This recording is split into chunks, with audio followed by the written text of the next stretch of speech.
Chapter 4. Jonathan Harker's Journal continued. I awoke in my own bed. If it be that I had not dreamt, the Count must have carried me here. I tried to satisfy myself on the subject, but could not arrive at any unquestionable result. To be sure, there were certain small evidences, such as that my clothes were folded and laid by in a manner which is not my habit. My watch was still unwound, and I am rigorously accustomed to wind it the last thing before going to bed, and many such details. But these things are no proof, for they may have been evidence that my mind was not as usual, and, from some cause or another, I had certainly been much upset. I must watch for proof. Of one thing I am glad. If it was the Count that carried me here and undressed me, he must have been hurried in his task, for my pockets are intact. I am sure this diary would have been a mystery to him, which he would not have brooked. He would have taken or destroyed it. As I look round this room, although it has been to me so full of fear, it is now sort of a sanctuary. For nothing can be more dreadful than those awful women who are, waiting to suck my blood. 18 May. I have been down to look at that room again in daylight, for I must know the truth. When I got to the doorway at the top of the stairs, I found it closed. It had been so forcibly driven against the jamb that part of the woodwork was splintered. I could see that the bolt of the lock had not been shut, but the door is fastened from the inside. I fear it was no dream, and must act on this surmise. 19 May. I am surely in the toils. Last night the Count asked me in the suavest tones to write these letters, one saying that my work here was nearly done and that I should start for home within a few days, another that I was starting on the next morning from the time of the letter, and the third that I had left the castle and arrived at Bistritz. I would fain have rebelled, but felt that in the present state of things it would be madness to quarrel openly with the Count whilst I am so absolutely in his power, and to refuse would be to excite his suspicion and to arouse his anger. He knows that I know too much, and that I must not live, lest I be dangerous to him. My only chance is to prolong my opportunities. Something may occur which will give me a chance to escape. I saw in his eyes something of that gathering wrath which was manifest when he hurled that fair woman from him. He explained to me that posts were few and uncertain, and that my writing now would ensure ease of mind to my friends. And he assured me with so much impressiveness that he would countermand the later letters, which would be held over at Bistritz until due time in case chance would admit of prolonging my stay, that to oppose him would have been to create new suspicion. I therefore pretended to fall in with his views, and asked him what dates I should put on the letters. He calculated a minute and said, "The first should be June 12, the second June 19, and the third June 29. I know now the span of my life. God help me." 28 May. There was a chance of escape, or at any rate of being able to send word home. A band of Szgany have come to the castle and are encamped in the courtyard. These Szgany are gypsies. I have notes of them in my book. They are peculiar to this part of the world, though allied to the ordinary gypsies all the world over. There are thousands of them in Hungary and Transylvania, who are almost all outside the law. They attach themselves as a rule to some great noble or boyar and call themselves by his name. They are fearless and without religion, save superstition, and they talk only their own varieties of the Romani tongue. I shall write some letters home, and shall try to get them to have them posted. I have already spoken to them through my window to begin an acquaintanceship. They took off their hats and made obeisance and many signs, which, however, I could not understand any more than I could their spoken language. I have written the letters. Mina's is in shorthand, and I simply ask Mr. Hawkins to communicate with her. To her I have explained my situation, but without the horrors which I may only surmise. It would shock and frighten her to death were I to expose my heart to her. Should the letters not carry, then the Count shall not yet know my secret, or the extent of my knowledge. I have given the letters. I threw them through the bars of my window with a gold piece, and made what signs I could to have them posted. The man who took them pressed them to his heart and bowed, and then put them in his cap. I could do no more. I stole back to the study and began to read. As the Count did not come in, I have written here. The Count has come. He sat down beside me, and said in his smoothest voice as he opened 2 letters, "The Szgany has given me these, of which, though I know not whence they come, I shall of course take care. See?" He must have looked at it. "One is from you, and to my friend Peter Hawkins. The other," here he caught sight of the strange symbols as he opened the envelope, and the dark look came into his face, and his eyes blazed wickedly. "The other is a vile thing, an outrage upon friendship and hospitality. It is not signed. Well, so it cannot matter to us." And then he calmly held the letter and envelope in the flame of the lamp until they were consumed. Then he went on. "The letter to Hawkins. That I shall, of course, send on, since it is yours. Your letters are sacred to me. Your pardon, my friend, that unknowingly I did break the seal. Will you not cover it again?" He held out the letter to me, and with a courteous bow, handed me a clean envelope. I could only redirect it and hand it to him in silence. When he went out of the room, I could hear the key turn softly. A minute later, I went over and tried it, and the door was locked. When, an hour or 2 after, the Count came quietly into the room, his coming wakened me, for I had gone to sleep on the sofa. He was very courteous and very cheery in his manner, and seeing that I had been sleeping, he said, "So, my friend, you are tired? Get to bed. There is the surest rest. I may not have the pleasure to talk tonight, since there are many labors to me, but you will sleep, I pray." I passed to my room and went to bed, and, strange to say, slept without dreaming. Despair has its own calms. 31 May.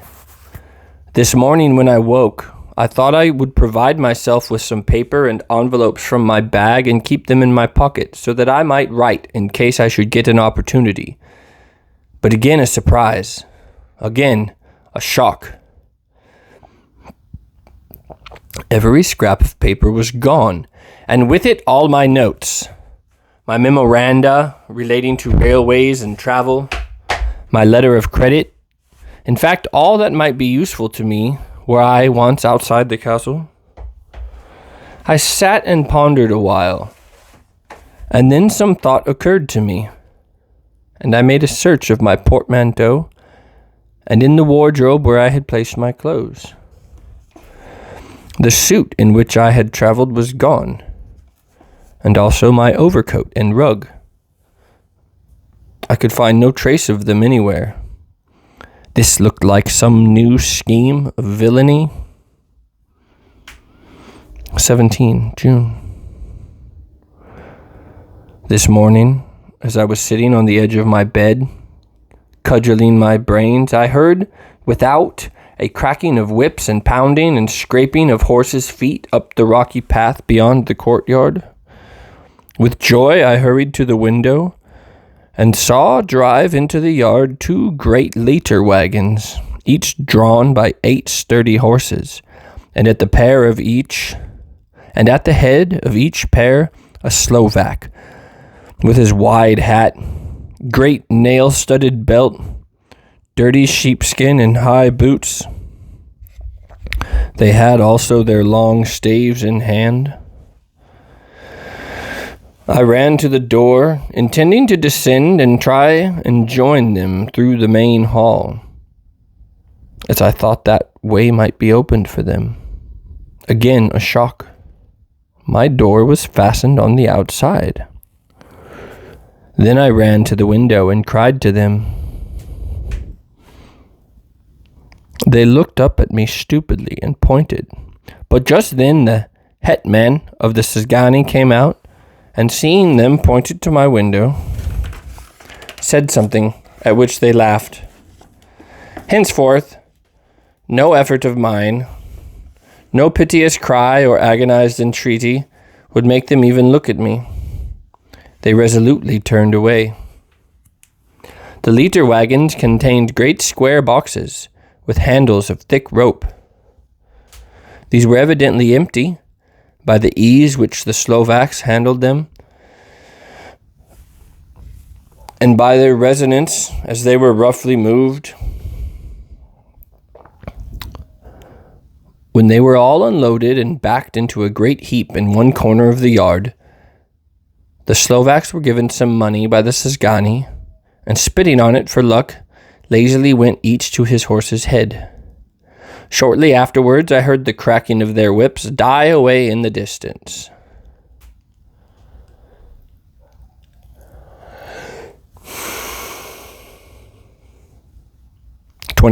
June, before morning. Last night the Count left me early and locked himself into his own room. As soon as I dared, I ran up the winding stair and looked out of the window which opened south. I thought I would watch for the Count, for there was something going on. The Szgany are quartered somewhere in the castle and are doing work of some kind. I know it, for now and then I hear a far-away muffled sound, as of mattock and spade. And, whatever it is, it must be to the end of some ruthless villainy. I had been at the window somewhat less than half an hour, when I saw something coming out of the Count's window. I drew back and watched it carefully, and saw the whole man emerge. It was a new shock to me to find that he had on the suit of clothes which I had worn whilst travelling here, and slung over his shoulder the terrible bag which I had seen the women take away. There could be no doubt as to his quest, and in my garb too. This, then, is his new scheme of evil, that he will allow others to see me, as they think, so that he may both leave evidence that I have been seen in the towns or villages posting my letters, and that any wickedness which he may do shall by the local people be attributed to me. It makes me rage to think that this can go on, and whilst I am shut up here, a veritable prisoner, but without that protection of the law which is even a criminal's right and consolation. I thought that I would watch for the Count's return, and for a long time sat doggedly at the window. Then I began to notice that there were some quaint little specks floating in the rays of the moonlight. They were like the tiniest grains of dust, and they whirled round and gathered in clusters in a nebulous sort of way. I watched them with a sense of soothing, and a sort of calm stole over me. I leaned back in the embrasure in a more comfortable position, so that I could enjoy more fully the aerial gamboling. Something made me start up, a low, piteous howling of dogs somewhere far below in the valley, which was hidden from my sight. Louder it seemed to ring in my ears, and the floating motes of dust to take new shapes to the sound as they danced in the moonlight. I felt myself struggling to awake to some call of my instincts. Nay, my very soul was struggling, and my half-remembered sensibilities were striving to answer the call. I was becoming hypnotized. Quicker and quicker danced the dust, and the moonbeams seemed to quiver as they went by me into the mass of gloom beyond. More and more they gathered, till they seemed to take dim phantom shapes, and and then I started, broad awake and in full possession of my senses, and ran screaming from the place. The phantom shapes, which were becoming gradually materialized from the moonbeams, were those of the 3 ghostly women to whom I was doomed. I fled, and felt somewhat safer in my own room, where there was no moonlight, and where the lamp was burning brightly. When a couple of hours passed, I had heard something stirring in the Count's room, something like a sharp wail quickly suppressed, and then there was silence, deep, awful silence, which chilled me. With a beating heart, I tried the door, but I was locked in my prison and could do nothing. I sat down and simply cried. As I sat, I heard a sound in the courtyard without, the agonized cry of a woman. I rushed to the window, and throwing it up, peered out between the bars. There, indeed, was a woman with disheveled hair, holding her hands over her heart as one distressed with running. She was leaning against a corner of the gateway. When she saw my face at the window, she threw herself forward and shouted in a voice laden with menace, "Monster! Give me my child!"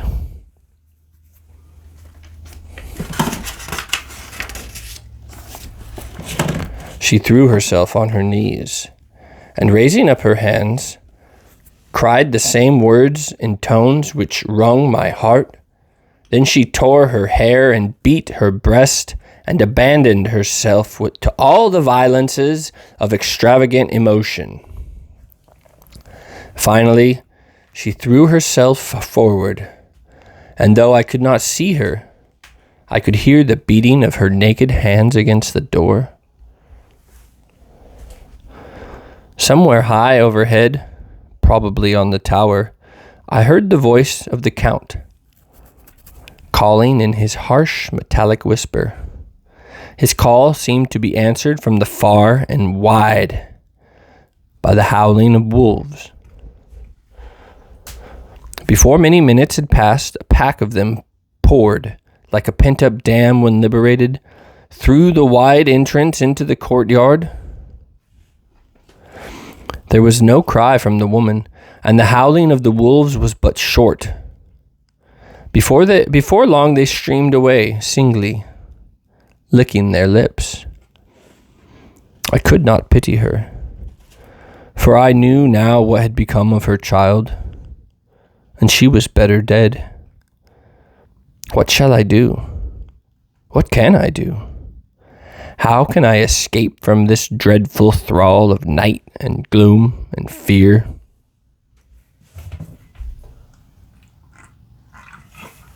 June 25th, morning. No man knows till he has suffered from the night how sweet and how dear to his heart and eye the morning can be. When the sun grew so high this morning that it struck the top of the great gateway opposite my window, the high spot which it touched seemed to me as if the dove from the ark had lighted there. My fear fell from me as if it had been a vaporous garment which dissolved in the warmth. I must take action of some sort while the courage of the day is upon me. Last night, one of my post-dated letters went to post. The first of that fatal series which is to blot out the very traces of my existence from the earth. Let me not think of it. Action! It has always been at night time that I have been molested or threatened or in some way in danger or in fear. I have not yet seen the Count in the daylight. Can it be that he sleeps when the others wake, that he may be awake whilst they sleep? If I could only get into his room. But there is no possible way. The door is always locked. No way for me. Yes, there is a way, if one dares to take it. Where his body has gone, why not another body go? I have seen him myself crawl from his window. Why should I not imitate him and go in by his window? The chances are desperate, but my need is more desperate still. I shall risk it. At the worst, it can only be death, and a man's death is not a calf's. And the dread hereafter may still be open to me. God help me in my task.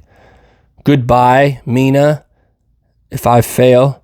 Goodbye, my faithful friend and second father. Goodbye, all, and last of all, Mina. Same day, later. I have made the effort, and, God helping me, have come safely back to this room. I must put down every detail in order. I went whilst my courage was fresh straight to the window on the south side, and at once got outside on the narrow ledge of stone which runs round the building on this side. The stones were big and roughly cut, and the mortar had by process of time been washed away between them. I took off my boots and ventured out on the desperate way. I looked down once, so as to make sure that the sudden glimpse of the awful depth would not overcome me, but after that kept my eyes away from it. I knew pretty well the direction and distance of the Count's window, and made for it as well as I could, having regard to the opportunities available. I did not feel dizzy. I suppose I was too excited, and the time seemed ridiculously short till I found myself standing on the window sill and trying to raise up the sash. I was filled with agitation. However, when I bent down and slid feet foremost in through the window, then I looked round for the Count, but with surprise and gladness made a discovery. The room was empty. It was barely furnished with odd things which seemed to have never been used. The furniture was something in the same style as that in the south rooms and was covered with dust. I looked for the key, but it was not in the lock, and I could not find it anywhere. The only thing I found was a great heap of gold in one corner. Gold of all kinds. Roman, British, Austrian, Hungarian, and Greek and Turkish money, covered with a film of dust, as though it had lain long on the ground. None of it that I noticed was less than 300 years old.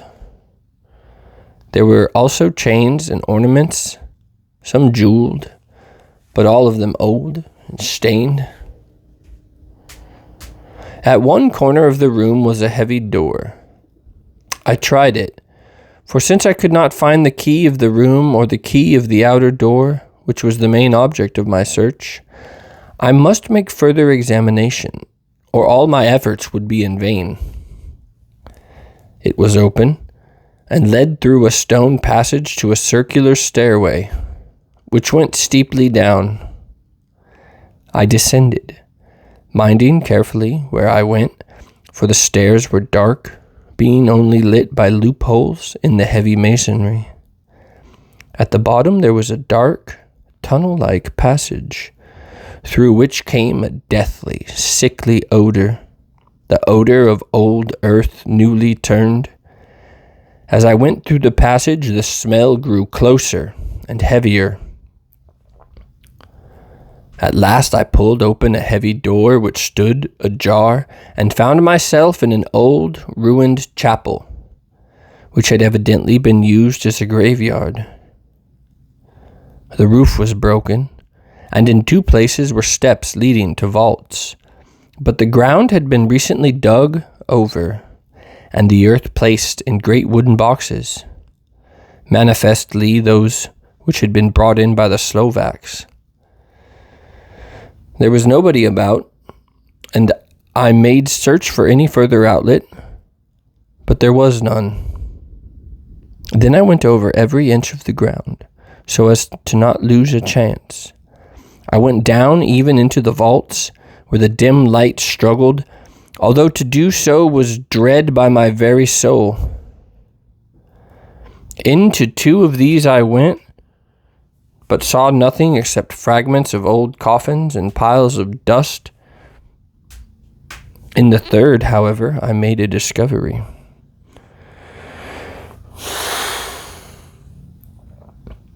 There, in one of the great boxes, of which there were 50 in all, on a pile of newly dug earth, lay the Count. He was either dead or asleep, I could not say which, for the eyes were open and stony, but without the glassiness of death, and the cheeks had the warmth of life through all their pallor, and the lips were as red as ever, but there was no sign of movement, no pulse, no breath, no beating of the heart. I bent over him and tried to find any sign of life, but in vain. He could not have lain there long, for the earthly smell would have passed away in a few hours. By the side of the box was its cover, pierced with holes here and there. I thought he might have the keys on him, but when I went to search, I saw the dead eyes, and in them, dead though they were, such a look of hate, though unconscious of me or my presence, that I fled from the place, and leaving the Count's room by the window, crawled again up the castle wall. Regaining my own chamber, I threw myself, panting, upon the bed, and tried to think.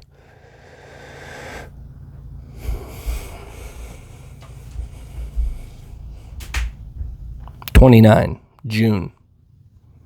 Today is the date of my last letter, and the Count has taken steps to prove that it was genuine. For again I saw him leave the castle by the same window, and in my clothes. As he went down the wall, lizard fashion, I wished I had a gun or some lethal weapons, that I might destroy him. but I fear that no weapon wrought alone by man's hand would have any effect on him. I dared not wait to see him return, for I feared to see those weird sisters. I came back to the library and read there till I fell asleep. I was awakened by the Count, who looked at me as grimly as a man can look, and he said, "Tomorrow, my friend, we must part. You return to your beautiful England, I to some work which may have such an end that we may never meet. Your letter home has been dispatched. Tomorrow I shall not be here, but all shall be ready for your journey. In the morning come the Cigani, who have some labors of their own here, and also come some Slovaks. When they have gone, my carriage shall come for you, and shall bear you to the Borgo Pass, to meet the diligence from Bukovina to Bistritz.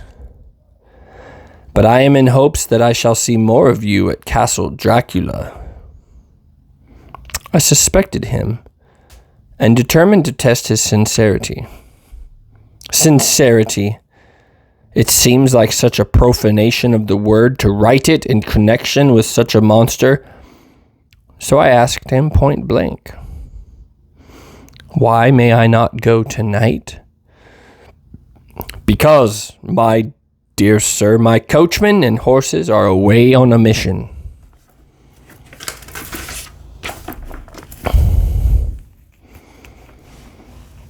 "But I would walk with pleasure. I want to get away at once."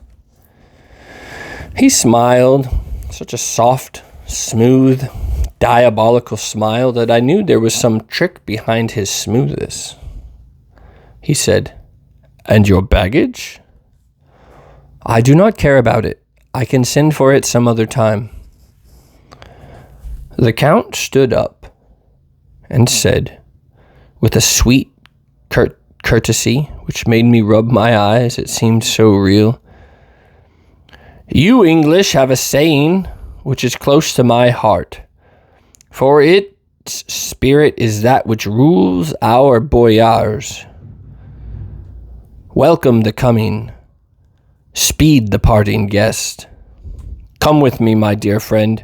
Not an hour shall you wait in my house against your will, though sad am I at your going, and that you so suddenly desire it. Come." With a stately gravity, he, with the lamp, preceded me down the stairs and along the hall. Suddenly, he stopped. Hark! Close at hand came the howling of many wolves. It was almost as if the sound sprang up at the raising of his hand, just as the music of a great orchestra seemed to leap under the baton of the conductor. After a pause of a moment, he proceeded in his stately way to the door, drew back the ponderous bolts, unhooked the heavy chains, and began to draw it open. To my intense astonishment, I saw that it was unlocked. Suspiciously, I looked all around, but could see no key of any kind. As the door began to open, the howling of the wolves without grew louder and angrier. Their red jaws with champing teeth and their blunt clawed feet as they leapt came in through the opening door. I knew that to struggle at the moment against the Count was useless. With such allies as these at his command, I could do nothing. But still the door continued to open slowly, and only the Count's body stood in the gap. Suddenly it struck me that this might be the moment and means of my doom. I was to be given to the wolves, and at my own instigation. There was a diabolical wickedness in the idea great enough for the Count, and as a last chance I cried out, "Shut the door! I shall wait till morning. and covered my face with my hands to hide my tears of bitter disappointment. With one sweep of his powerful arm, the Count threw the door shut, and the great bolts clanged and echoed through the hall as they shot back into their places. In silence, we returned to the library, and after a minute or two, I went to my room.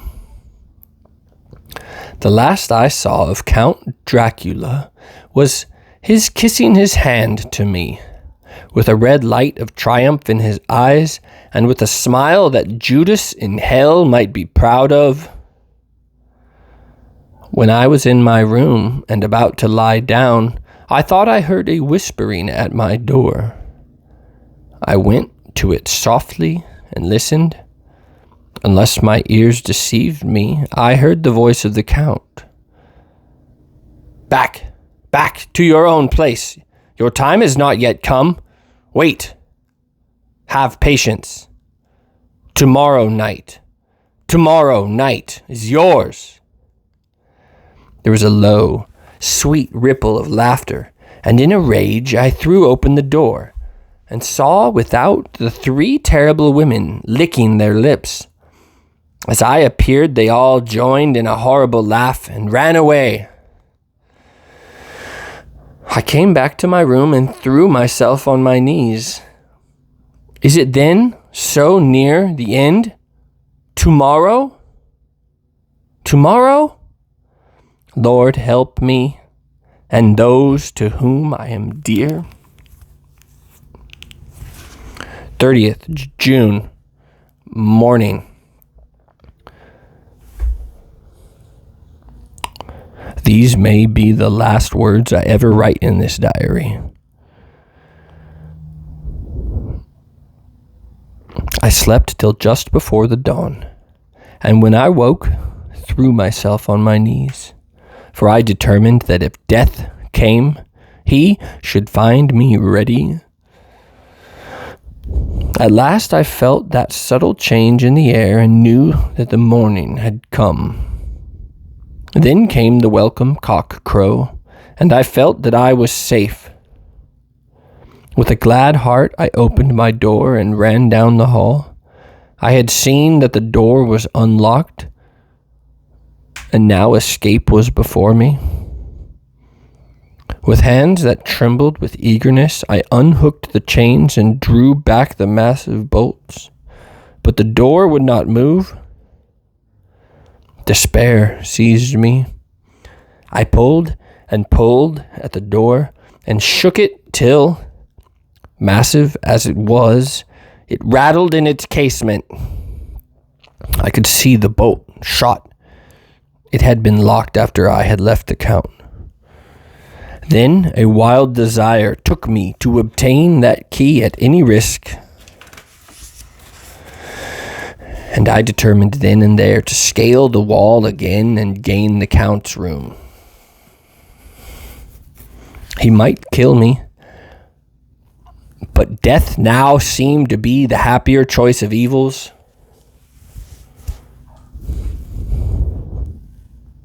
Without pause, I rushed up to the east window and scrambled down the wall. As before, into the Count's room. It was empty, but that was as I expected. I could not see a key anywhere, but the heap of gold remained. I went through the door in the corner and down the winding stair and along the dark passage to the old chapel. I knew now well enough where to find the monster I sought. The great box was in the same place, close against the wall, but the lid was laid on it, not fastened down, but with the nails ready in their places to be hammered home. I knew I must search the body for the key, so I raised the lid and laid it back against the wall. And then I saw something which filled my very soul with horror. There lay the Count, but looking as if his youth had been half renewed, for the white hair and mustache were changed to dark iron gray. The cheeks were fuller, and the white skin seemed ruby red underneath. The mouth was redder than ever, for on the lips were gouts of fresh blood, which trickled from the corners of the mouth and ran over the chin and neck. Even the deep, burning eyes seemed set amongst swollen flesh, for the lids and pouches underneath were bloated. It seemed as if the whole awful creature were simply gorged with blood. He lay like a filthy leech, exhausted with his repletion. I shuddered as I bent over to touch him, and every sense in me revolted at the contact. But I had to search, or I was lost. The coming night might see my own body, a banquet in similar way to those horrid three. I felt all over the body, but no sign could I find of the key. Then I stopped and looked at the Count. There was a mocking smile on the bloated face which seemed to drive me mad. This was the being I was helping to transfer to London, where, perhaps for centuries to come, he might, amongst its teeming millions, satiate his lust for blood and create a new and ever-widening circle of semi-demons to batten on the helpless. The very thought drove me mad. A terrible desire came upon me to rid the world of such a monster. There was no lethal weapon at hand, but I seized a shovel which the workmen had been using to fill the cases, and lifting it high, struck with the edge downward at the hateful face. But as I did so, the head turned, and the eyes fell full upon me with all their blaze of basilisk horror. The sight seemed to paralyze me, and the shovel turned in my hand and glanced from the face, merely making a deep gash above the forehead. The shovel fell from my hand across the box, and as I pulled it away, the flange of the blade caught the edge of the lid, which fell over again, and hid the horrid thing from my sight. The last glimpse I had was of the bloated face, blood-stained, and fixed with a grin of malice which would have held its own in the nethermost hell.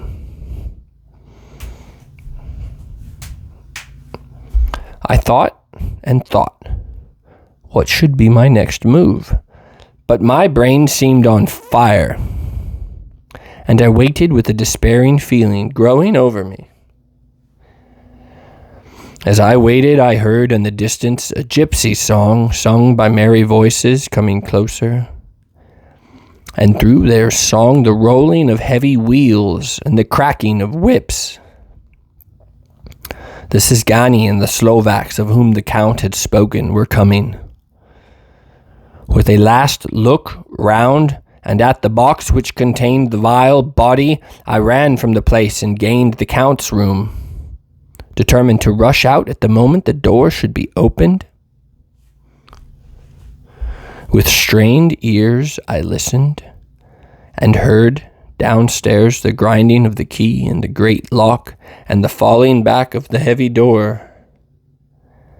There must have been some other means of entry, or someone had a key for one of the locked doors. Then there came the sound of many feet tramping and dying away in some passage, which sent up a clanging echo. I turned to run down again towards the vault, where I might find the new entrance.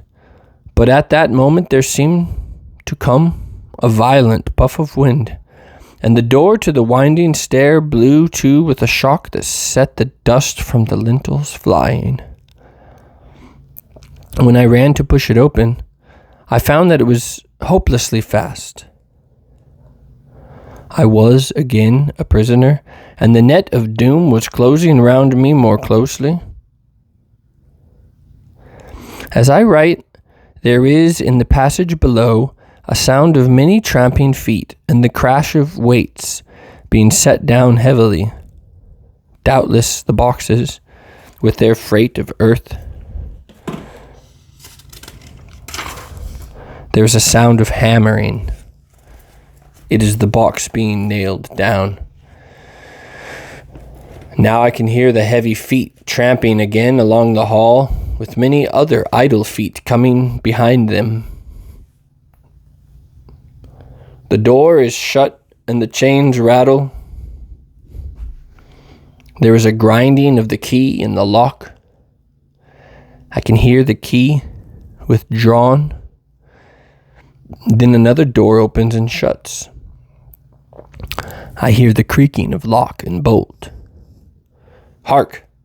In the courtyard and down the rocky way, the roll of heavy wheels, the crack of whips, and the chorus of the Sesgani as they pass into the distance. I am alone in the castle with those awful women. Fa! Mina is a woman, and there is naught in common. They are devils of the pit. I shall not remain alone with them. I shall try to scale the castle wall further than I have yet attempted. I shall take some of the gold with me, lest I want it later. I may find a way from this dreadful place. And then, away for home. Away to the quickest and nearest train. Away from this cursed spot, from this cursed land where the devil and his children still walk with earthly feet. At least God's mercy is better than that of these monsters. And the precipice is steep and high. At its foot, man may sleep as a man. Goodbye, all. Mina.